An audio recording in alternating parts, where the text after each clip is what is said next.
Welcome to another episode of 0 to 60. Today I'm on a brand new 2020 Yamaha FX SVHO, and my gosh, it's wild.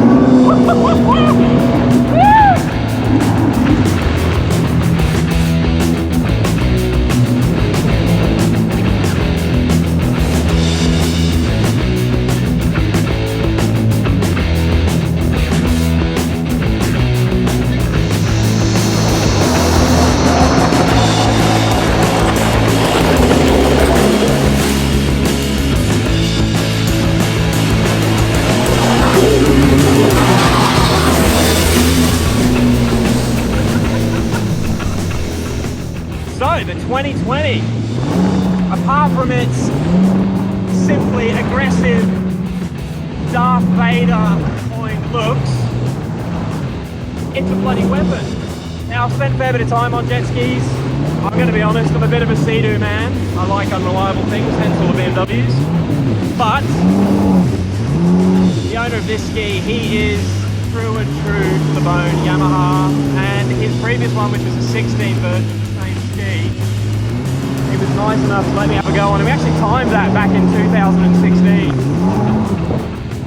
Now, big changes on the 2020. This has got the updated dash cluster, new generation of hull. Main differences with the hull seem to be it's lost a little bit of stability when you're not moving, so it's not as easy putting passengers on, but hey, it's not a big deal. And it certainly seems to be more nimble than the last one. And forgiving. It's really let me be pretty silly with the controls. Shot nicely. Jeez, friggin' moves.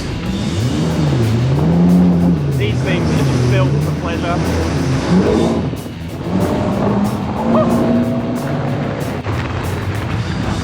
She stops really well. Okay, so like all our videos, we're going to go and do the 0 to 100 runs very shortly. But before we get into that, I'm just going to pull up and have a bit of a talk to the owner, or talk with the owner and talk about what makes this model better than the previous.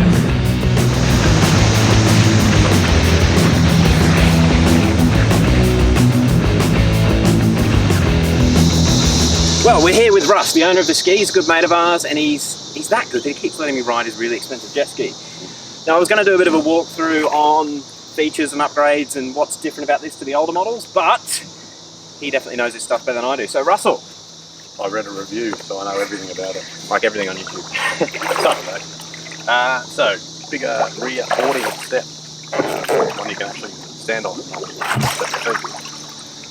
Wet door. A little bit smaller than the 18 platform, sorry. A little bit shallower.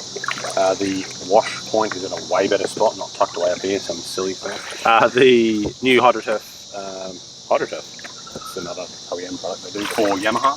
So that's different from the old one. The old one has your lines and you stand on them for an hour and your feet hurt. Ah, right, so it's just more comfortable. Correct. And looks better. It does look better. New non-slip mat as well, or material I should say, on the seat. Yep. Sponsored design, interesting. This part here does absolutely nothing. Okay. It's just a flat piece. Yeah, it doesn't start until back down here. You see the cut. So from here on, white, that's just sitting there doing nothing. Right. Still does the job. Center console. Way big. How big they should always be. You can fit anything, everything in there. You've got room to the back. It's awesome. Cool. Proven. You do lose your waterproof point up here that you had early on, which was a bit awkward anyway, to be honest. So that's a bigger storage than the previous model. Right. Storage at the front as well, slightly bigger, but they just improved, I guess, deeper where it needs to be, shallower at the front. But like you're saying in Australia, all in all, I'm missing a cooler bag. What were you doing there, Yamaha? Cool. What else have we got? Dash. Oh, that's definitely different. It is 4.3 inch touchscreen. Industry first for watercraft. Yeah, so pin number is handy. No more key fob to lose or get wet or get destroyed. Yep. Drive control is just as simple as now a pin number, which you can then limit from 55, 70, and 90 kilometers an hour, and also acceleration from slow to normal. So I guess you use that when you let someone use the ski that's not brilliant. someone that doesn't know what they're doing or is new to it. Did you limit me when I was on it not before? limit you. Oh, that's nice. You're 100%. And then the new maxi mount or multi-mount system, like they call them. So you can put your speakers here, you can do 2 cup holders if you're an alcoholic like me. Coming from someone that used camera gear, it looks like a standard tripod mount. So there's so many devices and applications for that. That's really, really clever. Spot on. You can also use the touchscreen from back here, scrolling through things like trip, complete fuel used as well, does a continual scroll, and obviously speed as well. Cool.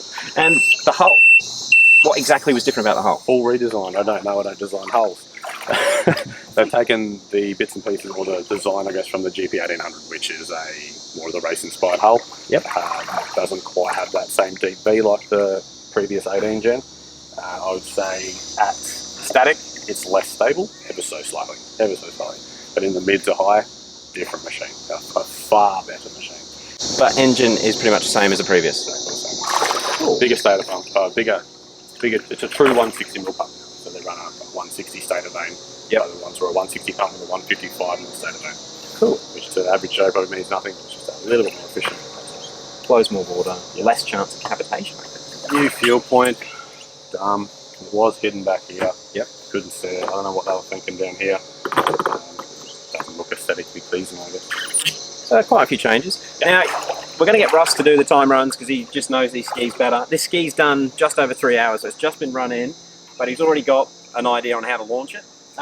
Just tell people what you're going to do to try and get to the top, well, the 100 Ks as fast as possible. No magic to it. Trim to the bottom, full lean forward, trim up as soon as you leave the water. That's all. Well, let's get into it. Cool.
Okay, so we got the time run done. It unfortunately wasn't quite as quick as we were expecting. It's come up with a high 5. I'll put the exact time up. As we're out on the water, I couldn't really spend too much time reading the V-Box results. But even though it's not much quicker than the old version, it's just ridiculous. I've never been on a ski that's so forgiving with what you do to it. It's definitely an easy ski to ride. Now, with the time run, something we noticed, it gets to 90 kilometers an hour in just over 5 seconds flat. But it's getting that last 10 kilometers an hour that it seems to, it's almost like it's got some sort of nanny limiter on it, or it seems to be slowing down. So the guy that owns his ski, his last one, he upgraded to the Solus prop, and he's pretty confident that once he's got a few more hours on this, he will do the same with this one. Yeah, so just to summarize, the Yamaha, she's definitely quick enough. The fact that these are now becoming like the main racing ski over in the States is just, it says so much about the build quality of the hulls and how reliable they are. Oh, this thing is ridiculous. Woo! That brake. She stops so quickly.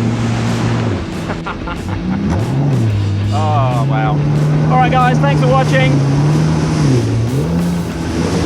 If you enjoyed the video, give it a like. Give me a reason to do more things on jet skis, please. Oh, I miss having one. Thanks for watching. We'll catch you on the next one.